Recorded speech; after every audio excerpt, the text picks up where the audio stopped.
Hey, Assalamualaikum warahmatullahi wabarakatuh. Talk about today is actually about Ali Banat. So who is he if you guys may not know him?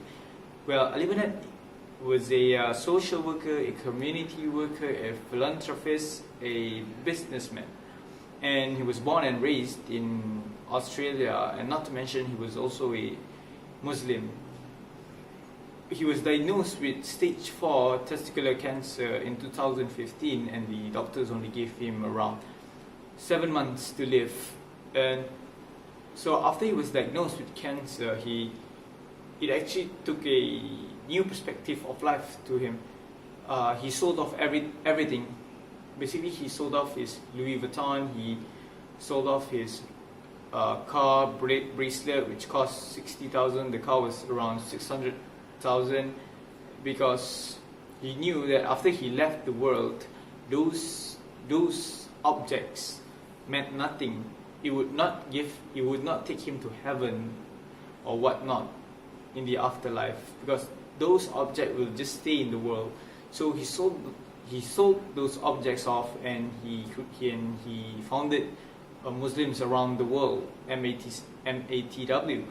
And what he did with the foundation is he made 300 houses for widows, he made a mosque, and many much more. He fed children, and he did a lot of good deeds with the foundation. And so he was only given 7 months to live by the doctors based on the diagnosis, where Alhamdulillah he was given another 3 years with Allah subhanahu wa ta'ala, and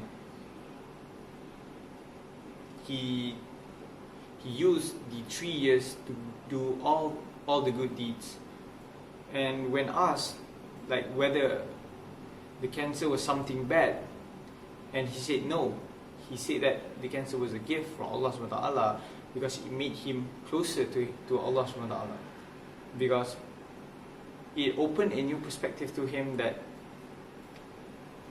the items he had in the world would mean nothing anymore after he passed away and went to into the afterlife. So what I'm trying to say is that be grateful with what you have, and have a sense of humanity in a way, and be grateful for with what you have, because Alhamdulillah we can breathe fresh air, we can drink clean water, and we can eat three meals a day, and maybe more, depends on who you are.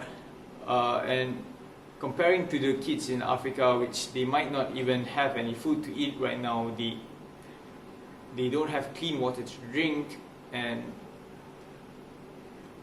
they are very sick. They are very easily infected by viruses compared to us. So I think we should be very grateful with what we have right now, and do not take it for granted, as Allah subhanahu wa ta'ala can take all of what we have right now any second. Maybe tomorrow you won't have anything, who knows? So we should really be grateful for what we have. And before I end the video, I would like to wish you guys Selamat Hari Raya, and for those of you guys who are driving back to your hometown, stay safe, drive safe, and remember that our finals are coming out, so don't forget to study.